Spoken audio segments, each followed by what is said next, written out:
I believe this is inside every single woman. We look after fashion. We really recognize things like the beauty or the beauty side of life. So there's no harm if you like something elegant, sophisticated. It's beautiful. The lifestyle here is very dynamic. It's very quick. You have to go boom, boom, boom, boom the moment you wake up. You rush into things. You have no space to look into that side. You have no time, actually.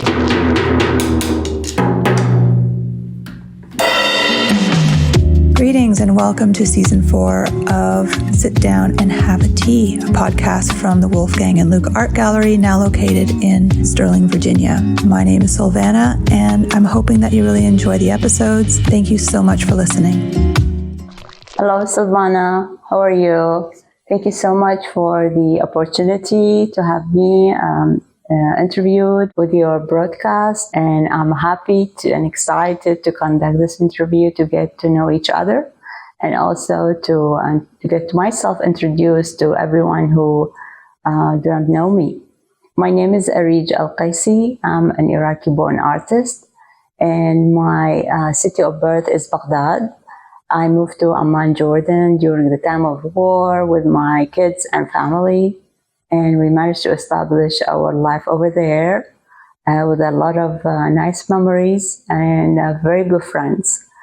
Afterwards, we moved to the United States, to Virginia mainly, and looking for, of course, for better opportunities and better life standard for my kids. I'm happy to have this time spent with you. As you can see, I'm sitting here in my studio, which used to be a garage, and I turned it into a studio afterwards when we moved a year ago here to Sterling in North Virginia. I resumed my studies when I moved to the States in art and design, and from Rhodes School Island of Design, and I managed to get specialized in painting studies. At the moment, I teach in Loudoun County Libraries as well as Fairfax. And also, I do teach from my own studio here for private, offering private classes.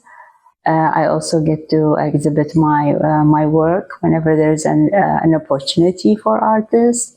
I'm happy to resume my career as an artist. I enjoy spending the time creating art and producing lovely artwork that stimulate people's feelings. Thank you so much again, and I'm so excited to have this interview with you and looking forward for your questions.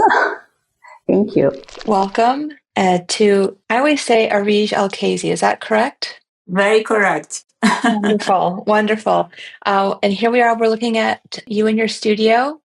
It looks lovely, your home studio, that is, because we'll get into it, but a lot of times your studio is out fresh in the sunlight most of the time, right?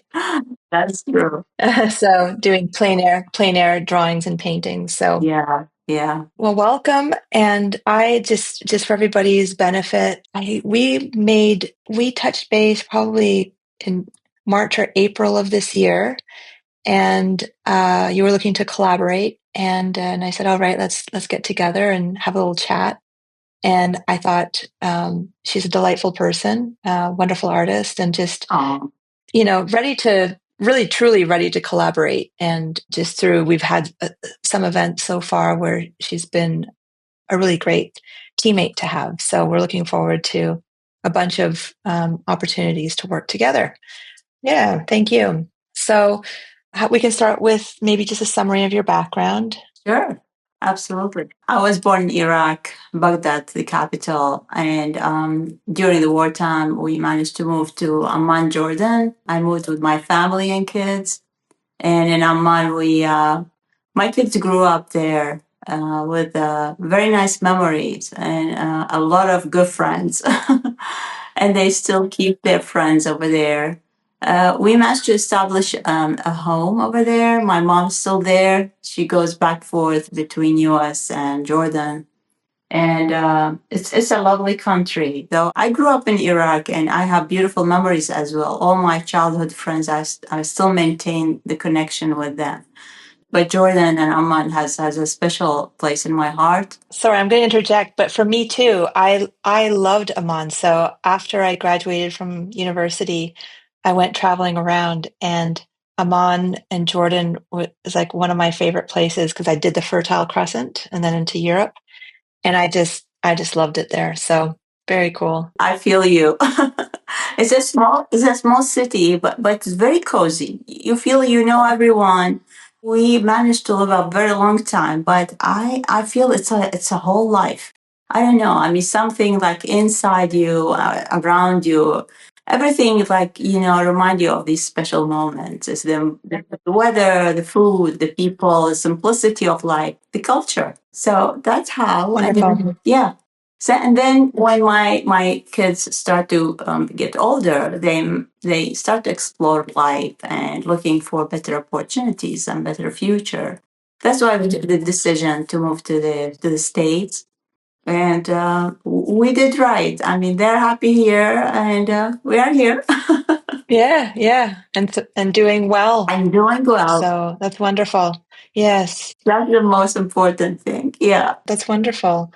And then, so gosh, you've had like three kind of lives. You're a mom, for one of those, all right through those three lives. But you're an artist now. How did you come to, did you study to be a teacher or did you study art? Oh, wow. That's a very good question. Well, my dad, he passed away a long time ago, but he was against something called art. He always thought art is a hobby that I could do anytime I want. And he always said that art will not pay your bills. Art will not enable you to establish a family. Art will not be like this. So, it was like everything, like something in your heart want to do it, but in your mind, there's a voice saying, no, no, no. So I said, okay, we'll do what you want. And I did. I did. I studied English literature. I got my master's degree in English literature. I got a new job. I got good jobs, actually, all over my lifetime. And only when I was working for the United Nations, I was responsible to monitor a group of youth to do capacity building. And one of the activities I was observing, they were doing life drawing of a model. At that moment, oh my God, I was like, wow, I wish I could be one of them. And I said, what did I do to myself? I love this. I love this thing. Why didn't I do anything? And then my art story began at that moment, honestly. Wow, Yeah, it was that's amazing. very late. Well, it was there and then it came back. Isn't that lovely? Yeah. So, and then I started to study the idea itself. How do I do it? I should study. So, when I moved there, actually, when I moved to the US, I was in search of good schools. And I got to join Rhodes School, those School of Design, RISD. Oh, yeah. Yeah. And Wow. so I got painting certified and I was happy. I was like, studying day and night. And I was like, oh, I'm very tired, but I'm happy. Yes, I can tell by your work ethic. You're just, whenever you have an opportunity to create, you're creating. It's wonderful. Yeah. That's very true. At what point do you feel like you said to yourself, I'm an artist, like through and through? Of course, by that time, I get to have so many exercises, so many projects, so many things to do, like in order to practice art, to practice drawing. I was drawing day and night. I have a small book like this, and I have very big book like this. And all the things I was doing is to practice my hands and to study colors. It's all about color theory, skills, and techniques. And I did so many things. Many of them were a failure. But then when I started to have my art critique by many teachers here, well known and friends, and they said, Areej, you are improving. You're improving. You are getting there. Just continue doing what you are doing. So that's how I started to do. I had the honorary mention 3 months ago at Great Falls. It was like it's called the quick draw competition, and the judge was one of my teachers like 5 years ago. And she didn't recognize me at the beginning because we were a very big group. So she started to have my art critiques, and I was like on the back just watching. I didn't want her to see me because I want her to see my art in order to listen. Am I doing well or no? And when all the results announced, I was crying, honestly. Oh. And I raised my hand. I said, "Hello, did you remember me? It's me." Oh, that's so lovely. And she said, "Oh my God, you're here. This is your work." I said, "Yes, you did it. Very good." And then we started to talk about that. And it was, Well, it's a happy reunion. Oh my God, yes. It was so nice. Oh, I love that. That's a great story. Thank you. I guess as an artist or as a person producing work, who do you have any role models? In a way, it could be your dad because he put something in you like, oh, I've got to prove that I can do this. So I always feel like maybe he was your first role model in this. But are there really like, people who inspired you in art? Which artists, say in history, or people that you've met? As a role model, of course, I have so many people who inspired me as an artist and as a person, as a human being. But I believe that every single successful single woman who managed to do a balance between her personal life, her job, and family, and art, I believe she's a hero. That woman is a hero. And those women I always find at every single time I meet those people. And I say, wow, those people would really be my model. I would definitely consider them as heroes. Oh, that's really interesting to think about. Yeah, that managing everything and doing art. Yeah. Oh, yeah. That's beautiful. It's not easy. It's not easy at all. No. No. And I guess that's why you just jump in whenever you've got the opportunity to make something. You're there drawing, and because you just gotta do it. Yeah. Yes. Yeah, I take it as a challenge. And I said, I have to do it. That's it. Regardless, maybe it's so difficult, but I said, at least I give myself the try and see how things will go. Yeah. Yeah. Oh, I like that. That's very cool. So I guess, my next question, if you have I ask people, what's a dream project or something like that, but we can get to that also, but what would you like to, if it's possible to even answer this, achieve with your art, I know that can be sometimes a little bit of a heady question, but I would love for my art to be recognized, like locally, nationwide, international. I mean, I dream of that moment I can leave a legacy, or after a long time saying, "Oh, that's the work of Areej." Oh, yeah, that's my dream. I would love to have this left after yes, when I go to be my known as an second life. artist. Yeah, Yeah. honestly, yes. Because I feel people now, like, if you look at, I love John Sargent. He is my source of inspiration. I love his work, the way he do the portrait, the way he depict nature, the way he capture light, shadows, everything. I always study and I read all of the books about him. And the way he captured things without even knowing that he is standing over there, immediately you realize, oh, this is John Sargent. So I don't know if I'm reaching that stage of No, I think it's great. excellence, Yeah. but this is what all about art is, to leave a legacy after you leave. I would say your art is unique. I think you have a unique style. Oh, So thank I you. haven't, yeah, yeah, no, I think it's I'd have to see more of your work, but I definitely am getting a feeling for it, and saying, "Oh, that's an Areej right there." Oh, So thank that'll be you. fun. Yeah. Yeah. No, it's exciting. It's an honor for me. And my inspiration, I would definitely say, I love the 1800 artists of the French culture. I'm one of those. I was really lucky to go to France several times, get to know that place. I've been to Paris, South France.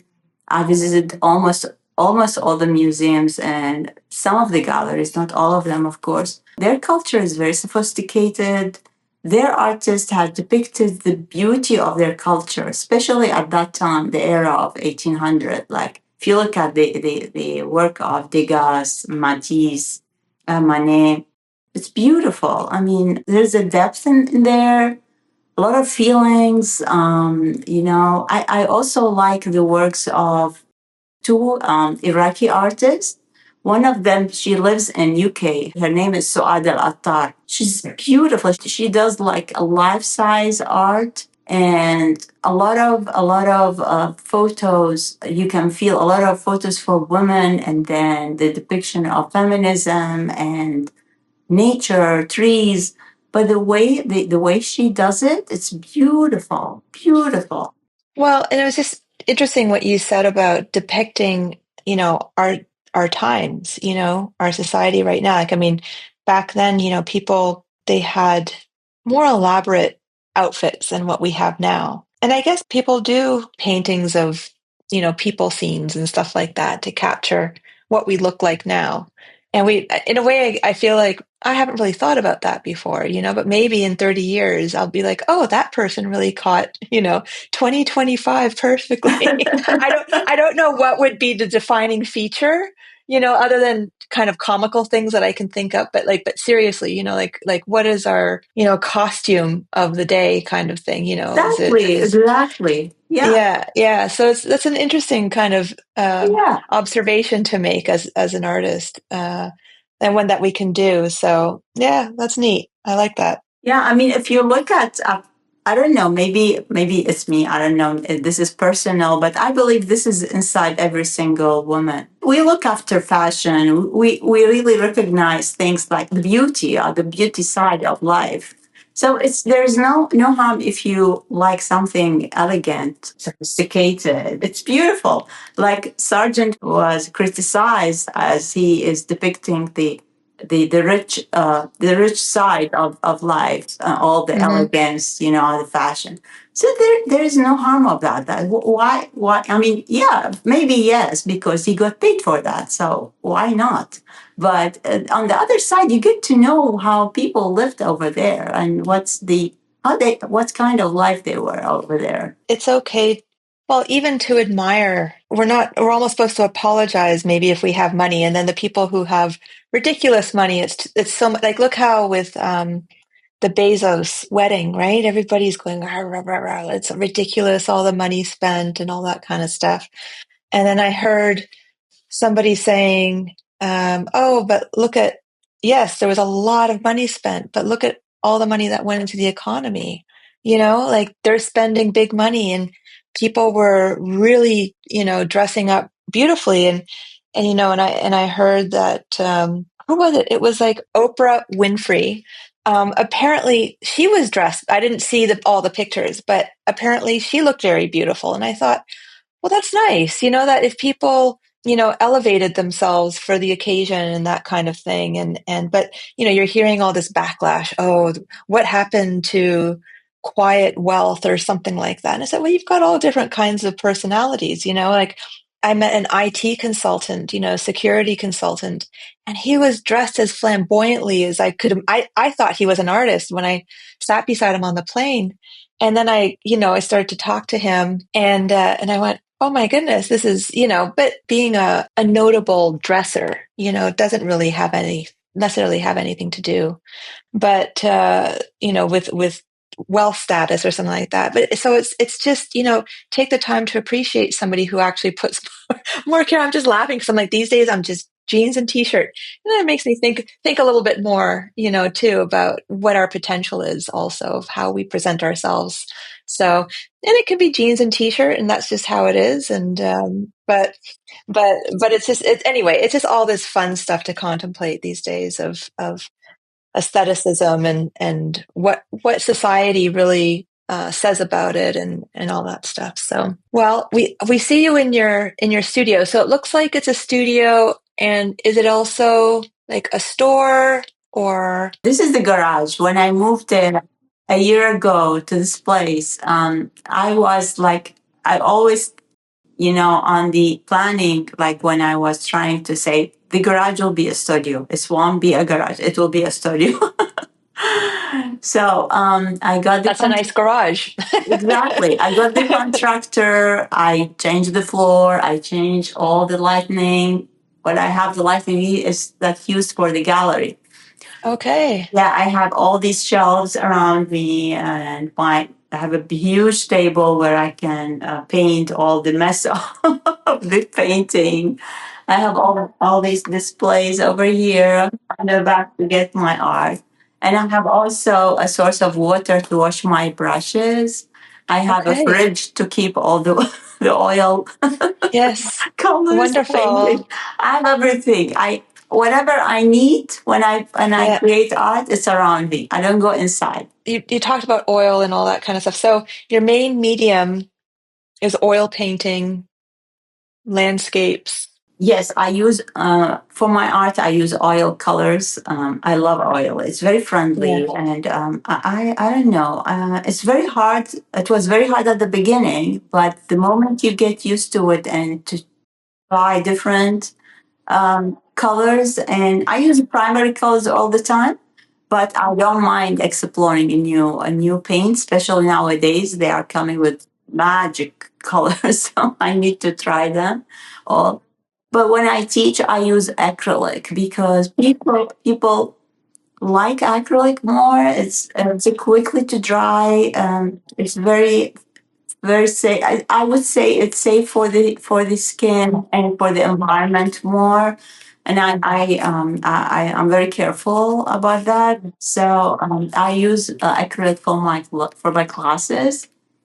But for myself, no. It's all about oil. Everything in oil colors. That's lovely. But you went to art school, and so you explored life drawing. Did you do life drawing? Did you do all Oh kinds of yeah. different Oh genre? yeah. Yeah. With my studies, I joined all the life drawing and studio, also all the workshops and classes I attended by other artists. It was mandatory to do life drawing, and they give us like different positions for the model to capture quickly. So I also did a lot of portraits for my family, for my son, my daughter, my granddaughters. I have a project in mind. I'm not sure when I would start with this to do like a lifetime, like, a kind of a month or 2 months. I don't know how long would it be, and do a life drawing every single day, just to give my time like 1 hour to do life drawing for every single people I know. But I don't know, with this busy life, I don't know if I'm going to do this. It would be so nice because you have to prepare for it. It's not just, okay, sit down for an hour and do it. You've got to, ease into, like anything, ease into it. You got to give yourself 15 minutes before and then after. And yeah. That's true. Yeah. So where do you teach? I do teach at the Loudoun County Libraries. I also I'm starting with new libraries at Fairfax. I do teach in my own studio, and I have my own online platform for those who Oh, cannot wonderful. cannot join physically. Okay. Yes, I'll be putting the link also in this so that people can find you there. Thank you. And then you also take commissions. Like you have done commissions for what kind of projects? It depends on what people need. Some people like I got commissioned to paint their gardens, some of the occasions, like there's a party, and to do one aspect of the birthday party, like the birthday cake and some guests. It was very light, 2 hours plein air. I did it, and I have also commissioned for birds. I have a friend, she's Oh, in love of birds. She's in love yeah. of birds. Anything is bird, oh wow. So Oh, she that's said, very I need lovely. these birds to be in a very big scale. I said, okay, yeah, sure. So she sent me the Wow. photos. Yeah. And we did like a very big size for her. Yeah, she lives in actually Michigan, so we managed to, to send Wow. her. Yeah, That's amazing. it was a big project. Oh, wow. That must be beautiful. I know you mentioned about doing the dedicating yourself to daily practice of life drawing to capture all the people that you know. But do you have another kind of dream project?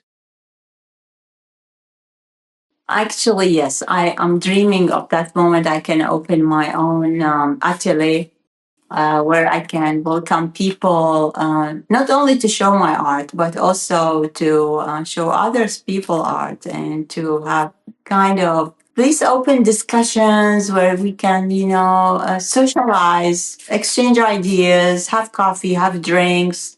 Yeah, kind of atelier like back the old days where they have their atelier and get to have people together. Yeah, I miss these moments. And Amman and Jordan, actually, they have a lot of these places. Oh, really? Yeah. Let's go. And Let's go for a trip over. I'd go with you.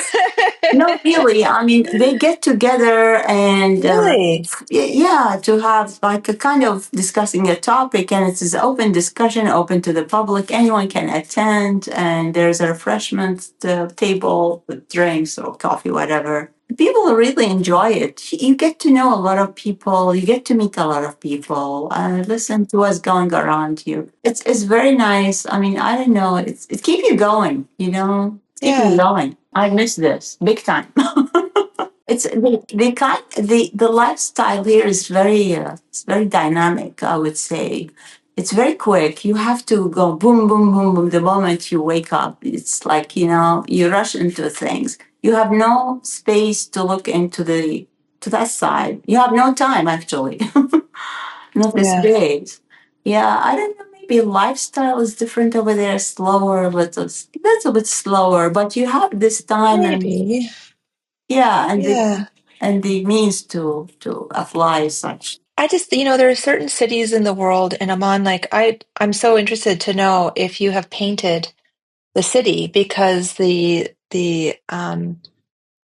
mean, all the buildings, they're just, oh, I'm just getting shivers just remembering what it was like being there. And, the boulevards. And, we had come from, we were in Egypt and then we went into Jordan. We crossed over into Jordan, over to Aqaba.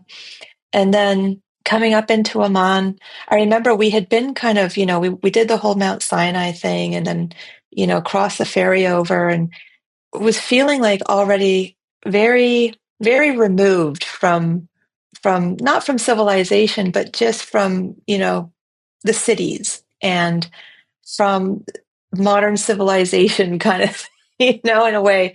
Um, I know I was just saying, just a Western way of life. I mean, it's such a departure. It's such an experience. I mean, this was back in 2000 though. So, Amman today is going to be very different from what it was like 25 years ago. I totally understand that. But I remember we were kind of camping in the desert and this and that. And, so we didn't smell very good and all this kind of stuff so we had just been in our tents for a number of days and really kind of got not absorbed in that we became Bedouins, but we were hanging out with them and riding camels here and there, and so really became quite immersed, and then getting on that bus and we were heading towards Amman, and oh, it was so, there was like a little shepherd boy with his flock, Yeah. and off the side of the road. And I just thought, even just now, just thinking about it, it brings tears to my eyes because, to be able to see that goes back to, I'm Christian, it's like learning, reading about the shepherds, and the shepherds play such a prominent role in all of the writings, or a lot of the writings, and Christmas and all these things, that I just thought, oh my goodness, I can't believe I'm seeing this. This is the real thing, in this part of the world. And then coming into the city, and I remember thinking, oh my gosh, I felt like a hillbilly, coming into a mall. Because I just thought, oh, look at all the big buildings and look at all everything. And so we were really on much slower kind of lifestyle pace, and this was obviously before cell phones and smartphones. Well, not before cell phones, but before smartphones. So we weren't connected, to the modern world really. And then being there with like the shepherd boys and his flock and that kind of thing. And then coming into Amman and I remember we were with a group. I know I'm doing a lot of talking. I'm sorry, No, but we were. I'm enjoying. I still have Good. We were on this tour. It was a shoestring budget kind of tour, and they were all of the rest of the people on the tour. Almost the majority, I would say, like 90%. They were from Australia and New Zealand, and I did go to Australia to understand the feeling of distance that they are from the rest of the world, kind of thing. That when they start to travel, they're traveling on end, and then they become like a caregiver up in England, and then they save their money, and then so they're just. I just feel like they're like this continual traveler kind of culture. And we kind of came in, and of course, we didn't have any experience traveling around, whereas they did. And so they kind of stuck to themselves, and they were just kind of fun, having fun together in different locations. Whereas my friend and I, we ventured out and went looking for foods and interesting things to do. And it was some time. I felt like in Jordan, I remember seeing it was like a husband and wife walking down holding hands. And I just thought that was one of the most beautiful things I'd seen, and seeing how women there, I felt them like a very, very strong presence. Like my friend, she was good at kind of interacting with them, whereas I'd be shy. I'd be shy of, people that are covered. I thought I don't want to bother them or something like that. But she would make eye contact. And I remember she said, "Oh, she winked at me." And I thought, oh, it was very accessible, and I thought I can relate to this place, which sometimes it feels a little bit too exotic in other places, or you feel like, okay, I'm definitely an outsider. But I felt like there's an opportunity there to be a part of it, to mix in, which was really special, but it was still so different and so exciting. And I remember we kept on walking along, and we said, "Oh, this road looks very nice to go up."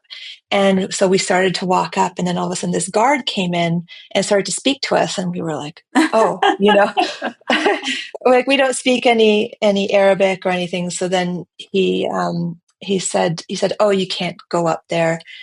And we said, "Oh, sorry." And then he realized that we didn't know. And he said, "That's the way up to the palace." And I thought, oh, no wonder it's so nice. But when he realized, that we were not out to cause any trouble or anything like that, I remember he smiled. And I always remember this, with Jordanian people, that when they smile, the sunshine comes out of their eyes. And, I started to look at the people more closely, and the ladies and this and that, and, started to smile at the ladies, and they'd smile back and all that kind of stuff. And I thought, oh, it's just lovely. I'm sorry if this sounds so ignorant, but you're just, when you go into certain areas, you're not sure how to conduct yourself, and you don't want to, be bothersome or disrespectful in any way whatsoever. But it was such a wonderful experience. I always said it was one of my favorite places. So, and it stays with me. Yeah. Yeah, we'll go together then. Yeah. Next time. Be prepared. Let's go. So it's not that changed, by the way. If you were there around 2000, I mean, yeah, it's changed in terms of new buildings, of course. But it's the same road, the same white buildings. These are the same. It will never change. More restaurants, more malls, but all the old towns is still there. The downtown is still there, the same. Nothing has changed. So whatever you've seen, it will be there. Okay. Because I did run into somebody around 2016 who they were telling me about Petra. And because they were involved, we had been there and, went to the Wadi Rum, all that kind of stuff. And he was explaining how much more protected it is, because with all the traffic going through, they have to protect the walls and stuff like that and all that. So I thought, oh, okay, I kind of got in there before all of the lines were drawn. So we almost had it almost at our leisure, you know. We weren't really forced to go a certain way. So there are going to be elements for preservation, but I'm sure, yeah, I mean, Amman is so special. I'm sure they're like, we've got to keep these buildings up. So did you ever paint them? Oh yeah. Or have you ever, Of yeah? course. Yeah. Oh, yeah. Of course, I'd love I to have see those one. sometime. Yeah, sure. I have one my artwork at my living room. Everyone comes in and say, "This is Ahmad, right?" I say, "Yes." Yeah, the roads, and yeah, of course. Yeah, I love that I stuff. love it. I love it. Yeah. See, I can talk about Jordan for a long time. Very So, good. yeah. Um, what I do like to also talk about, touch upon, or speak at length is about your process, your artistic process of how you approach your works. Do you do sketches beforehand, or do you just, jump right in? No, I don't jump in actually. Of course, it depends where I am. If it is outside doing a plein air or in my studio. In my studio, it's more of a prepared thing. I know exactly what I'm doing. If it's a reference photo or I'm painting from life, I have my own things, demo doing whatever I'm doing. So it's very organized. In your studio, you can prepare yourself and prepare your surrounding in a very strategic way, as I say. But if you are outside, that's the challenge. If you are outside, you are big in the spot and you need to do something. So I usually have my sketchbook, definitely, and I follow the rule of thirds. I have my lines over there and trying to do things that could stimulate my eye, first of all, and then is it nice to for the viewer as well. So usually, if I'm by the lake, I look for something different than the lake. Is it the light? Is it there's a boat? Are there people over there? I mean, it's usually something that have to capture my eye. For example, when we did the your own art room, Yes. Yes. I was there saying, "Okay, Areej, what are you doing now?" Because when it was easy when we were outside the week before. You remember it was raining, Yes. right? But you have your mom beautiful pots over there. So that's the thing. And everyone, when I posted this, they text me saying, "Oh, these are pots," because they recognize. I said, "Yes, they are pots." Yes, yes, yeah. No, I love that paint. And I loved you had you brought the plant, the flowering plant there, and you really punched that up, and it just was such a charming painting. Exactly. So there should be something that stimulate the viewer eye. So when I was inside, the challenge was, oh my God, what I'm going to do here? Okay, I have tables, I have chairs, I have a window. Okay, and then I look in front of me, and there were this very nice shelves with all these things, and your table was covered by all the art material, your pencils and the books, and I said, "Oh, that's interesting. Let's do it." Yeah, I Yes, was I yes, was like, saying, "Oh, I wish like there are kids over there that we can include a figure over there." But yes. but Yeah, I we'll think do it one there day. there were kids planning on the original date, but then when I had to change it, it didn't really work out for, I guess, for their schedule. So, but yeah, I was ready just in case. But yeah, it is fun when you've got kids, Exactly. So I and look I people in the look mix. Yeah, I look for something that would stimulate the viewer's eye. yeah, Something that would be the center. That would be my focus, and then I build on it. Yeah. yeah. Good. Oh, this has been so much fun. Yeah, I started to think about Aman again. I'm sorry. Who I'm gonna guess you would like to meet if you could meet any artist, it would be John Sargent. Oh yeah, definitely. I would love to be. I'm not going to be painting by his side. Definitely no. I would watch him. I would watch him painting and doing Yeah. the great art. This is funny, but last year I managed to go to Boston. There was I'm not sure if you heard of this, but there was a kind of a show where they showed all the clothes his model used. in his portrait. So Okay. I was there in Boston for 3 days, me and my son, and at the Museum of Boston, they showed all the clothes, and beside it, all the life size art he did. It was magic. I mean, and that show has been going on between Boston, New York, and then reached London and Paris. So I said, I'm going to Boston before it's gone. Yeah, Oh what a my God. special event. It was beautiful, beautiful. You know, you just look at these and I said, my God, I mean, how did they manage to keep these clothes and dresses, beautiful dresses? And they managed to present it. I mean, the museum staff is very, very, I mean, how do I say?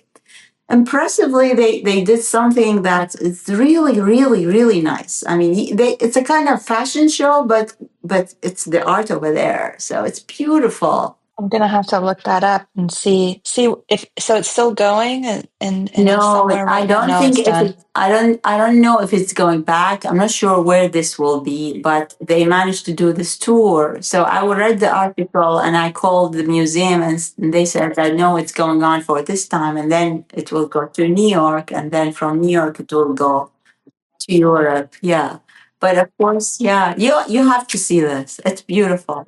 Oh, yeah, especially, now that working on my own gallery, and now I start to look at different ideas that are out there that, and trying to think, well, do something different. And that's very unique, you know, Honestly, yes. I mean, how did they think of this? It's out of the box. because they actually preserved the outfits or they Yeah. recreated them. Wow. Yes. All the collection, everything, all the collection. Yeah, I can send you the art. I mean, Yeah, I can the send you the link. Yeah. artwork, but I managed to see every time I think, oh my God, I've seen this dress in real. Oh, I've seen what Yes. those costumes in real. Yeah. Yeah. Yeah, for sure. Wow. They kept it, of course. Of course, you are not. I mean, it's all in glasses, boxes of Hmm. glasses, so you cannot even touch them, of course. But the beauty of Well it, done. yeah. I mean, amazing, Well done. amazing, beautiful Very project. cool. Very cool. Good. So let's see. Do you have any? Well, by the time this gets edited and published, it'll be, I guess we'll be looking into August. Do you have, what art plans do you have in August? Oh, it's back to back. Yeah. Just to check. Is it on your website? Is it on your website, everything that you're Yes, yes. doing? Yeah. Actually, I Okay. have my Instagram and Facebook. I always post my classes on these two platforms. I have so many classes at the libraries, beginning of the month, end of the Yeah. month. And Okay. we have also, we have mutual things together. Yeah. We'll do. Yes, yes, yes, we do. We I'm have so excited. private art. Yeah, private art. The private art class is going to be fun, and then looking at the plein air. Absolutely. Yeah. Yeah, the Yeah, and following days. So I'm giving also, this is a kind of courtesy class for my community, Iraqi community. They would like to learn how to paint. I'm not sure if you know it's called the seven eye that protect from the mhm, evil eye. Yeah, I don't know. It's our culture, I believe, and the Turkish they use it a lot. yeah, People love it. Even there's a jewelry out of it and all I those. think I think the Greeks like it too. I Oh, think really? so. Okay. Yeah, I think so. Yeah, yeah, So they asked me if I can teach the community how to paint, yeah, how to draw this and yeah, paint. And we are doing this together. Yes, yeah. I can see that would be a really nice painting to make. Yeah, it is, especially with the blues because it's all yeah, about blue color. yeah, And of course, everyone has his own to put his own yeah, touches, what he would yeah, like to yeah, get in yeah, the yeah. eye. Yeah, that's lovely. And it's multi-purpose too. It's It beautiful to look is. at and Yeah, it's also protecting. So absolutely. Yeah, exactly. Yeah, oh, that's lovely. it That's is. lovely. Yes. It's been so nice to talk to you Thank you. and I'm looking forward to sharing this little conversation with Areej with the world. So Thank you. thank you. Thank you, Sylvan. That's Okay. been very nice of you. And I appreciate all your time, support. And I'm so happy to get to know you as a person. I know. And you're such a great person, very positive. When I see you, there is a kind of positivity, energy. You give everyone energy. Oh, thank you so much. I needed to hear that. So I really appreciate that. Okay. All the Well, thank best. you All very the much. best with your Thank journey. you. All the best. Thank you. Likewise, likewise to becoming the Areej. So I'm hopeful to be a good part of that too, that journey too. Thank you.